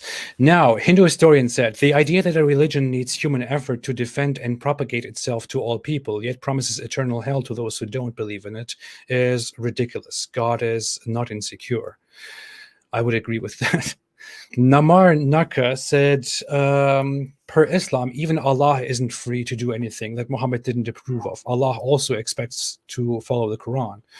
TT said, are you back? Oh, I'm back. You're back. Awesome. There you are. Awesome. I don't know why I didn't do that sooner. Welcome back. No, it's fine. TT said, "Dear Muslims, do you enjoy reading the Quran?" That's a good question. Dear Muslims, do you enjoy reading the Quran? I actually made that. I actually asked that question in one of my videos where I said this is a very easy challenge. I simply challenge Muslims to really sit down and read through the Quran for a while, and to ask themselves if they enjoy reading this book, if they truly think this is a wonderful book that is so amazing. Or maybe they can even try to force themselves to say it. Maybe they can sit down for hours and think about that. Can they say to themselves, "Wow, this is an amazing book. I'm having so much fun reading this. This is so enjoyable. I've never read anything more beautiful than this." Can they do that? I really wonder. And how many of them have it memorized? Like, don't some Muslims say that a lot of them memorize it? It's not many Muslims have memorized. I mean, it's like, if you really want to ask the question, there are probably only less than 5% of Muslims have probably read it. They read the Quran in a language that they understand. It's very few Muslims who have actually memorized it. There are people who memorize it because it's supposed to give you extra points in heaven. But yeah. A few more versions. Yeah. Maybe a few more virgins and some extra refills of wine. But that alone, seriously, virgins as a reward? Yeah. Is that serious? It is. It is, but it's not. That's not a reward. You want an experienced person. You're not.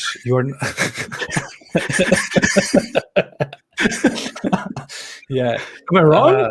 But what you're misunderstanding is that these are not just virgins, Doug. These are very special virgins. Super virgins that have big eyes. Big eyes. Very desirable breasts. Their skin is so good looking. Their skin is so bright and soft that you can almost see the bones through their skin. And they're so good, so obedient, so serving, that they only want to give themselves to you and to nobody and nothing else. No, but I don't care about any of that, because I don't care about any of that if they're virgins, they got no experience. It's like, would you let a surgeon operate on you that's never done surgery before? Well, the thing is, for eternity? Even if you take their virginity, they will become virgins again, probably. So that's the thing, Doug. I don't think you are understanding. Allah wipes their memory of the skills that they've learned, and then probably not. But they will just be virgins again. You are not understanding the power of Allah. That's seriously virgins as reward. Come on, what's wrong? What you also get is that you will sit together with all the other believing Muslims, with all the other great people. You will sit together, reclined on big seats, while servants come and give you cups of wine, which does not intoxicate you. So it's not just virgins. Sounds like Buffalo Wild Wings with their watered down beer. Oh, sorry. Should I have said that? Sorry, Buffalo Wild Wings. This is a joke. This show has been sponsored by. Yeah. Name said, "You can't prove that Thor didn't slay all the ice giants. You have never seen ice giants." I didn't think so. Thor is greater than Allah or Yahweh. I completely agree with that as well. Good argument. Rebecca Barsef made a super chat and said, "Can we now have Judaism? Can we have how Judaism is different discussion too?" Oh, a discussion on how Judaism is different. We could, yeah. If somebody will join me for that, we could definitely do that. Yeah. Some of my best friends are Jews. Oh, really? Now we know why you don't like Islam. Jeez. I actually have a lot of Jewish subscribers. You probably do too, right? Yeah, I do. I do. Yeah. They're my main motivator. That's why I keep doing this. Search for Truth made a super chat and said, "Even infants are created for hell in Islam." Sahih Muslim 2662, books 446, Hadith 47. Riziko LP. Well, yeah, the Quran clearly says, the Quran clearly and openly says, I could even bring a thing for this, a Quran verse for this. I don't just want to be speaking here without any proof here. So here's the question. While you're looking that up, if there's a Muslim with a child listening, would you be okay with Allah telling you, hey, my plans for your child is that they will spend eternity in hell. I've just chosen your child to do that. Well, the thing is, Allah also gave them the chance to be guided to the truth by Allah, if Allah wants it for them. But does Islam teach that Allah can just burn people if he wants? Yeah, but and he will misguide you and burn you in hell if that's what he wants. But the thing is, Allah also has given you the chance to be sincere, so that Allah may guide you to the truth, so that He doesn't misguide you. And that's clear to me. So Allah can misguide you and guide you at the same time. I get it. That's clear as much. And Allah wants to give you the chance to be guided by Allah, so that you can believe in Islam, because nobody can believe in Islam unless Allah wants them to believe in Islam. And if Allah wanted you to believe in Islam, then you would believe in Islam. But so let me guess, is he responsible or not for who goes to heaven and hell? Well, it's your fault. So okay. Yeah. But you have to acknowledge, if you were sincere, Allah would guide you to the truth. What comes first, the sincerity or Allah's guidance? Don't question Allah's. Don't ask those questions, right? Yeah. Let's see. Here in this verse says, Quran chapter 7, verse 179. I hope I opened the correct one. And we have certainly created for hell many of the jinn and mankind. Jinn are those beings that come at night at specific times and take the boogeyman, steal your belongings when you don't look, and also kidnap your kids at night. That's what Muhammad said. Yeah. So if your bike is stolen one morning, it was probably the jinns that come at a specific time at night and steal bikes. So the Quran says in chapter 7, verse 179, and we have certainly created for hell many of the jinn and mankind. They have hearts with which they do not understand. They have eyes with which they do not see, and they have ears with which they do not hear. Those are like livestock, rather they are more astray. It is they who are the heedless. So okay, so this verse is saying Allah creates people and dooms them to hell. Yeah, because and you have hearts with which you don't understand, eyes with which you don't see, and ears with which you do not hear. And yeah, but they were created that way. They were created for hell. But you are heedless. That's why Allah created you that way. Yeah, Allah created you terrible for hell, and that's where you will end up. That sounds like a very loving God. Muslims don't care about love, right? But look at this. Whoever Allah guides, he is the guided, and whoever he sends astray, he's of the losers. So if Allah guides you, then you are rightly guided. And if he doesn't guide you, if he leads you astray, then you are a loser, because Allah created you for hell, because you have hearts and eyes and ears with which you do not understand, and you are like livestock. So what are you going to do? But Allah's not responsible that he created certain people for hell. He's not responsible for that. It's your own fault. It's your own fault that Allah created you with is there any chance that they won't go to hell if Allah says you're going to hell? Well, if you ask for it, if you are sincere, then Allah may guide you. But then this verse would be wrong, because he certainly created you for hell if you're a jinn. Well, but can a jinn turn from his ways? He can. If he is very sincere, then Allah will guide him to heaven as well. But they have hearts that don't understand. How would they ever be sincere? They have eyes which they do not see. How could they ever be sincere? They have ears that do not hear. How could they be sincere and follow Allah? They're doomed. I don't think you are in any position to question Allah's yes, I am. I am PineCreek. Say my name. This is very strange. Like it's like I create a group of people. I create a group of 5 people, and I create them with different abilities, with different capabilities, different minds and hearts and ears and all that. And some of them I create capable of understanding what's going on and going to heaven. Others I create incapable of that because they are dumb, they're sick and all that. And I want to burn them in hell because they're like less than animals, basically. And then I tell them, hey guys, I will hold my hands up now. If you can correctly tell me how many fingers I'm holding up, then I will not shoot you. I will grant you paradise. If you give me the wrong number, then I will shoot you and you will burn in hell. So I start, but the problem is some of them are blind and they can't see. and they have to just tell me how many fingers I'm holding up. And I created them blind. They can't see. But I asked them, hey, how many fingers am I holding up? And the blind one says 3. And I'm like, haha, wrong. Remember I said, shoot and kill. Remember I said to you last time we talked that in a lot of ways, Islam is like Calvinism in Christianity? Yeah, I understand. Yeah, this is giving me some Calvinistic vibes right now. The issue is with Islam, it actually has a different, it goes differently. With Islam, it's not like, the story is not that humans have kind of fallen into sin and gone astray and done something to themselves, to their own nature. The story is that Allah intended all of it to be like this from the very beginning. Allah, before he created you, gathered humans in this place before time began, and he made with them an agreement and said to them, I will give you something that I have never given to anybody before, free will. If I gave it to the mountains, they would crumble of fear and they would reject it and say, hey, don't give me this. Even the mountains, they would be like, no, don't give me that, mountains. But humans have agreed and said, yes, we can take this responsibility. We can be weighed with this challenge, with truth and falsehood, and we will be good, and we will believe in you, and we will go to heaven. And Allah said, are you sure?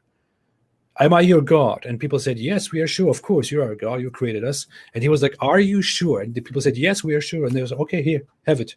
And then we were created, but we have forgotten that happened. We forgot that happened. But if you look into your nature, deep inside, deep down, you will see and notice that there is indeed a certain deep memory instilled within you of that agreement that you have made with Allah, which tells you to believe in Islam. And when you reject that belief, when you reject this agreement that you yourself made, which is why you are responsible, then you will have betrayed Allah and you will deserve to burn in hell forever. It's a fun story. Yeah. That was a good reaction. Thank you. Yeah. So that's Islam for you. Okay. Risiko LAP said, kannst du mal ein Video mit Ex-Muslime klären aufmachen? That's German, and that said, can you also make a video with the channel Ex-Muslime klären auf, which is a German ex-Muslim channel? I can. We actually agreed very long time ago that we should make a live stream together, but we never did it.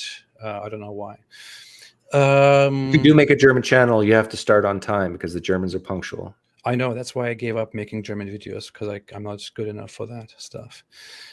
Stop Scamming Man said their favorite arguments seems to be that the Quran has always been exactly the same. Just ask Uthman, the variant Quran burner, or the secretary that defected when Muhammad agreed to reward a surah. Yeah, that's, by the way, one more miracle that Muslims will bring up. They will say that the Quran is the only book that has never been changed. It has been preserved from the very beginning, word for word. Well, let me guess. If you find a book that has been changed that has the title Quran, they'll just say that's not the real Quran. Am I right? Yeah. Well, they will say, yeah. So they say they say we have clear proof from the very beginning that this book was preserved word for word. It has never been changed. All other religious books have been changed, and we can trace back this book to its very origins. But the origins that we trace it back to are origins that were established after numerous people came together and collected their oral memory, their oral transmissions and their notes of the Quran. They all came together, dozens of them, and certain people collected those verses then and turned them into a book, which then went through different hands, and then they came together and decided which version of these books they should keep and which versions should burn, because they had different words and different marks, and they wanted to get rid of the confusion and wanted to unite it as a single book.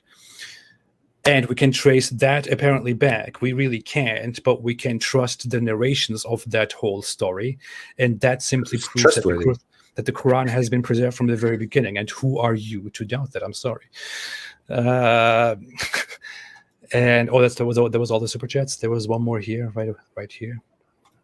Go for Freedom made a super chat and said, would you mind explaining one hadith to us? What's the message from this at Bukhari 1285? You want me to take this one? 1285. Oh, yeah. Do you want to? Sure. Well, it's in English, right? I can read. Yeah, it is. It is. Okay, here I got it up.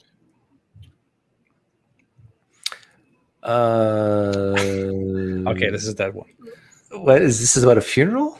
Yeah, it is. Certain people take this as a report, a narration. What the hell is going on with the screen here? That is very strange. Let me try this again. It just talks about a funeral and sitting between two people. Okay, so this is a certain hadith, a certain story about Muhammad, which says, we were in the funeral procession of one of the daughters of the Prophet, and he was sitting by the side of the grave. I saw his eyes shedding tears. He said, "Is there anyone among you who did not have sexual relations with his wife last night?" Abu Talha replied in the affirmative, and so the Prophet told him to get down in the grave, and so he got down in her grave. So some people ask, why this hadith? Why in this hadith Muhammad is asking somebody who didn't have sex last night, so that they can go down to the grave and arrange the body of this dead woman, of this dead girl. And people sometimes imply that this is about necrophilia or something like that. But I've never deeply looked into this specific narration, but I'm pretty sure that this is not what that is about. What this is actually about, I think, is that in order to process a funeral in Islam, you must have been washed in the proper way. You must have done your full body washing, and you must have also done the ablution, which you do before a prayer. And I don't know if there are any specifications about having sex that night, but I guess what Muhammad is asking for here in this specific narration is he's asking for a person who is pure by the proper standards, and somebody who didn't just have sex last night. Oh, so, that's why the virgins in heaven, because they're pure, right? Yeah, of course they're pure. Yeah. Yeah. So sex in itself is actually defiling, but just this is a plot hole, I think, in Islam. It's sex is bad because it makes you impure, but it's good and it's a reward. Well, the thing is, if you isn't that a plot hole? Yeah, it's not really I don't know, it's the logic of that is very strange, but if certain things leave your body, then you have done something, then you have become impure and you have to wash yourself again. But sex is also, it's a very strange thing to think about, to be very honest. I don't know. It is interesting. I don't know. It is interesting, Doug. What can I say? Okay. Yeah. All right. That's it. No more. Nothing more on screen. The people who stayed after we pretended to leave. Remember, we were about to leave. Oh yeah. I mean, the people who stayed are the real AP followers. Yeah, they are. They are real. They are real. By the way, what you pointed out, there are certain things such as that sex makes you impure. But the thing is, sex in a certain state, especially in heaven, is free from all kinds of impurities. And it's the same with alcohol, for example, with wine. You are not supposed to drink wine when you are in this world, on this planet, because wine is bad, it's disgusting, it's terrible, it's horrible, it's dirty, filthy. Stay away from it.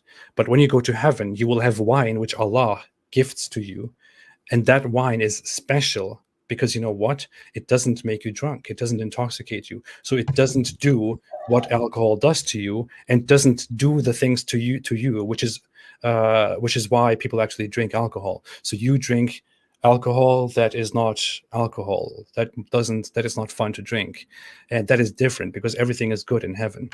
So how about cigars, smoking? You just have to understand that. Maybe you can do that too. I don't know. Maybe you can do lots of things in heaven that are not bad in heaven because it's in heaven, but you just have to go there. But on earth, do Muslims smoke? I mean, is it okay? There are different interpretations that it's not okay. According to some, there is nothing necessarily wrong with it, but the majority opinion is that it is harmful to you, which is why it is bad. It is wrong. What about things like gluttony? Like if you're a fat Muslim? It's not a pious thing to do. You should eat in moderation, but there's nothing wrong with stuffing yourself either, necessarily.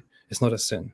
It's not a sin. But you know what you shouldn't do? Like, there are certain major sins in Islam, certain great sins, deadly sins, such as associating partners with Allah.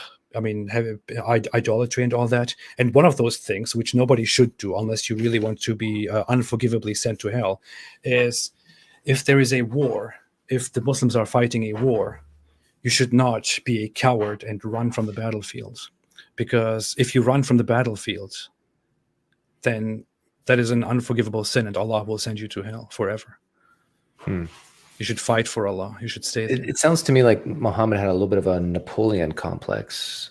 Yeah, short in stature, maybe short in other areas. Yeah. So Allah is not only against you if you are stupid.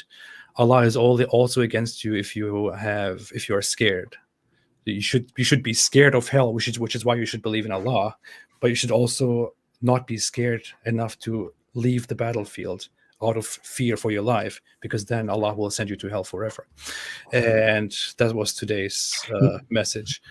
What's interesting is I actually think Islam appeals to men more because of that testosterone value you were just mentioning, and Christianity appeals to women more because it's more about Jesus' love and let the little children come to me. Yeah. Christianity has more feminine aspects, whereas Islam has very, very masculine, extremely strangely masculine aspects. Not masculine, actually. They are very primitive, masculine from a 7th century desert that was constantly hot and didn't leave people much comfort. Is the reverse true? Like in Christianity, men are more likely to leave Christianity than women, at least in the United States. I wonder if the reverse is true, that women are more likely to leave Islam than men? I'm not sure if there is any... I don't think there's any possible data on that. But I would say that it's, again, that men are probably more likely to leave Islam than women, simply because men will be more more likely to analyze the whole thing and to think about it, and they will be more risky, and they will be daring. Because women in Muslim society are very much put into the background of society. They're supposed to be quiet and not show themselves, not engage very much in these things that are made for men, So their last decision was to say, I do. Yeah. Right. Yeah. Was your wife Muslim ever? No. So you got married after you got out? Yeah, we got married a few years ago. My wife is actually a former Christian. She was Christian. She left Christianity. She became an atheist, and we met online because I was looking at, after I left Islam and after I stopped believing in God altogether, I was looking for communities online that were made of atheists and people who criticized religion. Not and Tinder, there right? I found her. No, there I found her, and that's how we met, actually. Yeah. Okay. So what's good is your in-laws probably don't like the fact that she left Christianity, and your parents don't like the fact that you left Islam. The in-laws are not causing you troubles then. You could basicly, they're not. No. They are, since they are Christians, they're quite peaceful about everything. I don't have problems with anything, but it's the problem comes mostly from my side. Yeah. Does your wife of tolerance? Does your wife fear your side? She doesn't fear. No. I also don't fear my side either. I mean, I don't see any danger. I don't see anything. You never fear that someone's gonna, you don't have the desire to have a working line German Shepherd like I do? Well, I have the only thing that I, of course, take necessary precautions for and take necessary safety measures for is people in the public threatening me. And I am in contact with the law for that too. But from my own side, from my family, I don't fear anything at all. How many times have you had to contact the law? Are you talking police or FBI? FBI, yeah. FBI. I've had contact with them several times. They also keep in touch with me. They ask me to send them things sometimes. They asked me before, I met with them twice in person. They asked me before to send them lists of people who threaten me and things like that. So I do keep in touch with them. It's quite nice. It's good to know that the people in charge are actually protecting your right to do this. It's good. I don't know if I should say this. Yeah, I think they caught him. I'll say it. I used to be neighbors with one of the top 10 most wanted list people. Well, oh, really? What? And the FBI contacted me, and I kind of worked for them for a while. Really? Yeah. And I lived in a kind of poor neighborhood, but it wasn't that bad. Yeah. Years ago. And one day I got in my car to go to the bank to make a deposit, and I was tailed. And I make a left. It was an SUV, dark SUV, makes a left. I make a right. I start to get suspicious. So I start making a whole bunch of turns, circling, vehicle is following me. I start panicking. And then the flashers went on internally in the vehicle. Oh, yeah. And I thought, okay, at least it's not whatever. But anyhow, and then a U.S. Marshal approached me and said, "You live in this address?" "Yeah." "Do you know who your neighbor is?" "No." And so apparently it was a cartel member. And yeah. And what was interesting is I had stuff stolen from my garage or my carport many times over the years, but we had these new neighbors move in across the street. All theft stopped. I mean, it was like a Muslim country, right? You could leave the keys in your car and nobody would take it. Yeah. And I was wondering why, and yeah, that was why. Yeah. Interesting. That's funny. Yeah. Okay, I gotta go. Okay, me too. Doug, it was awesome. Very nice. Let's come together again. Let's do more stuff together. It will be a lot of fun. It was a pleasure to me. Everybody, you can follow Doug PineCreek on his own YouTube channel. I have linked to it below in the description. I might share some excerpts of this as well, because it was so much fun. Thanks everybody for joining. Thank you so much, Doug, for coming again. And everybody, have a fantastic day and stay away from Islam.